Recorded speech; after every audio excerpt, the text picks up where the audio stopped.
जया एकादशी माघ शुक्ल पक्ष की एकादशी को मनाई जाती है। ये एकादशी विशेष रूप से पिशाच योनि से मुक्ति, पापनाश और भक्ति की विजय के लिए प्रसिद्ध है। इसका उल्लेख पद्म पुराण में मिलता है। जया एकादशी की पावन कथा प्राचीन काल की बात है। देवराज इंद्र अमरावती नगरी में देवताओं के साथ निवास करते थे। अमरावती अत्यंत सुंदर नगरी थी, जहाँ कल्प वृक्ष, नंदन वन और दिव्य अप्सराएं थी। वहां प्रतिदिन देवताओं के लिए नृत्य संगीत होता था। इंद्र सभा में दो प्रसिद्ध गणगर्व रहते थे, जायत पुष्पदन, जायत माल्यवान। उनकी पत्नियां थीं जायप मालती, जायप पुष्पवती। एक दिन देव सभा में अप्सराएं नृत्य कर रही थीं। उसी सभा में पुष्पदंत अपनी पत्नी मालती को देखकर मोहग्रस्त हो गया। उसका मन भक्ति और कर्तव्य से हट गया और उसने नृत्य में लय और ताल बिगाड़ दी।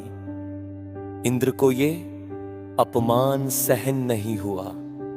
क्रोधित होकर उन्होंने कहा, तुमने देवसभा की मर्यादा भंग की है, इसलिए मैं तुम्हें पिशाच योनि का श्राप देता हूं।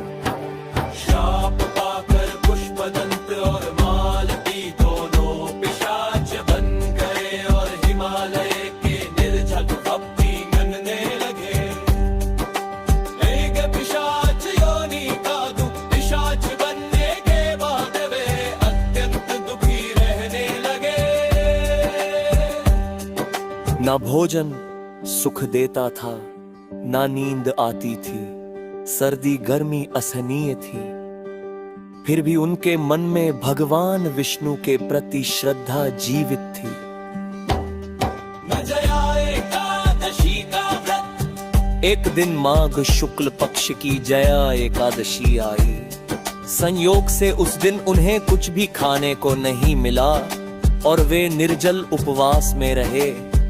पूरी रात वे जागते रहे और भगवान विष्णु का स्मरण करते रहे।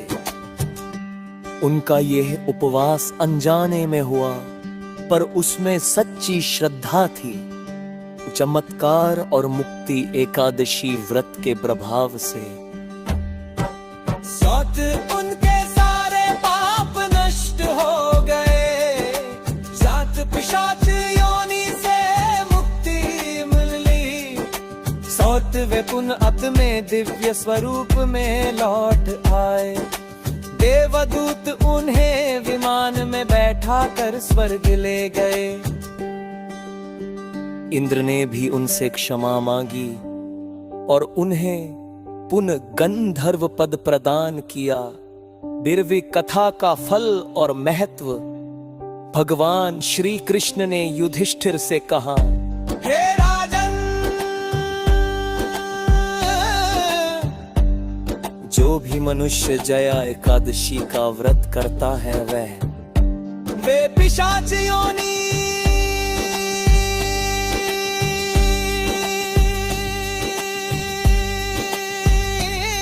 ये प्रेत बाधा ये घोर पापों से मुक्त हो जाता है और अंत में वैकुंठ को प्राप्त करता है। एकादशी का संदेश हर सच्ची भक्ति अनजाने में भी फल देती भी है। एकादशी व्रत